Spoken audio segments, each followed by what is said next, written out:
आज की कहानी है बात अठन्नी की, जो कि सुदर्शन द्वारा रचित है। रसीला इंजीनियर बाबू जगत सिंह के यहाँ नौकर था। 10 रुपए वेतन था।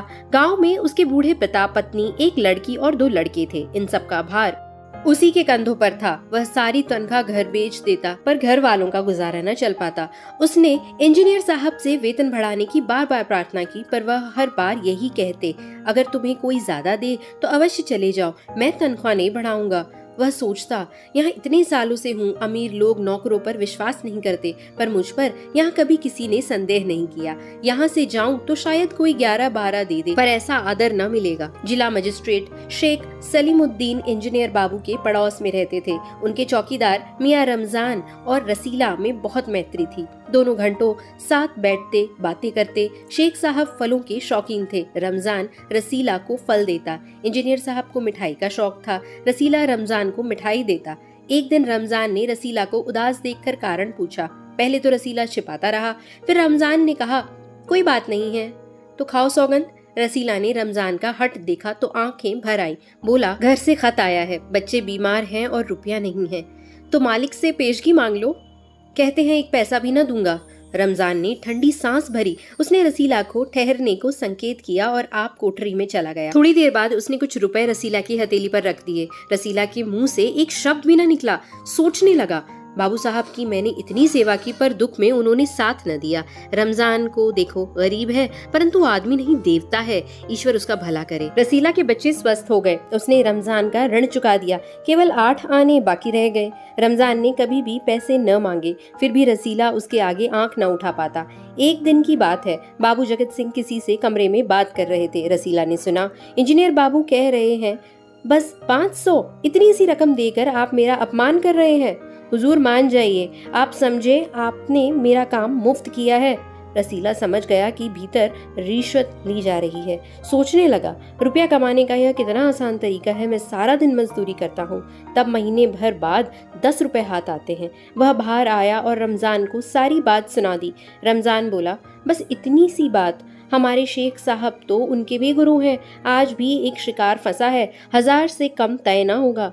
भैया, गुनाह का फल मिलेगा या नहीं यह तो भगवान जाने, पर ऐसी ही कमाई से कोठियों में रहते हैं, और एक हम हैं कि परिश्रम करने पर भी हाथ में कुछ नहीं रहता। रसीला सोचता रहा, मेरे हाथ से सैकड़ों रुपए निकल गए, पर धर्म न बिगड़ा। एक एक आना भी उड़ाता तो काफी रकम जुड़ जाती। इतने में इंजीनियर साहब ने उसे आवाज लगाई, रसौली, दौड़कर 5 रुपए की मिठाई ले आ। रसीले ने 4.5 रुपए की मिठाई खरीदी और रमजान को अठन्नी लौटाकर समझा कि कर्ज उतर गया। बाबू जगत सिंह ने मिठाई देखी तो चौंक उठे, यह मिठाई 5 रुपए की है। हुजूर, 5 की ही है। रसीला का रंग उड़ गया। बाबू जगत सिंह समझ गए। उन्होंने रसीला से फिर पूछा। रसीला ने फिर वही दोहराया। उन्होंने रसीला के मुंह पर एक तमाचा मारा और कहा, चल मेरे साथ, जहां से लाया है। हुजूर, झूठ कहूँ तो रसीले ने अभी अपनी बात पूरी भी न की थी कि इंजीनियर बाबू चिल्लाए, अभी सच और झूठ का पता चल जाएगा, अब सारी बात हलवाई के सामने ही कहना। अब कोई रास्ता न बचा था। बोला, माई बाप, गलती हो गई, इस बार माफ कर दें। इंजीनियर साहब की आंखों से आग बरसने लगी। उन्होंने निर्दयता से रसीला को खूब पीटा, फिर घसीटते हुए पुलिस थाने ले गए। सिपाही के हाथ में 5 का नोट रखते हुए बोले, मनवा लेना, लातों के भूत बातों से नहीं मानते। दूसरे दिन मुकदमा शेख सलीमुद्दीन की कचहरी में पेश हुआ। रसीला ने तुरंत अपना अपराध स्वीकार कर लिया। उसने कोई कहानी न बनाई।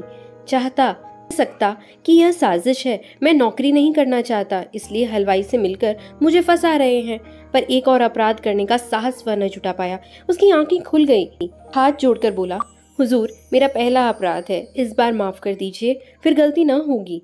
शेख साहब न्यायप्रिय आदमी थे। उन्होंने रसीला को 6 महीने की सजा सुना दी और रुमाल से मुंह पोंछा। यह वही रुमाल था जिसमें एक दिन पहले किसी ने 1000 रुपए बांध कर दिए थे। फैसला सुनकर रमजान की आंखों में खून उतर आया। सोचने लगा, यह दुनिया न्याय नगरी नहीं, अंधेर नगरी है। चोरी पकड़ी गई तो अपराध हो गया। असली अपराधी बड़ी बड़ी कोठियों में बैठकर दोनों हाथों से धन बटोर रहे हैं, उन्हें कोई नहीं पकड़ता। रमजान घर पहुंचा। एक दासी ने पूछा, रसीला का क्या हुआ? 6 महीने की कैद। अच्छा हुआ, वह इसी लायक था। रमजान ने गुस्से में कहा, यह इंसाफ नहीं, अंधेर है। सिर्फ एक अठन्नी की ही तो बात थी। रात के समय जब 1500 के चोर नरम गद्दों पर मीठी नींद सो रहे थे, अठन्नी का चोर जेल की तंग अंधेरी कोठरी में पछता रहा था। तो दोस्तों, कैसी लगी आपको ये कहानी बात अठन्नी की सुदर्शन द्वारा? कमेंट सेक्शन में जरूर बताइएगा और ऐसी खूबसूरत कहानियों के लिए जरूर से हमें फॉलो करें, लाइक, शेयर और सब्सक्राइब करना ना भूलें। Thank you for listening.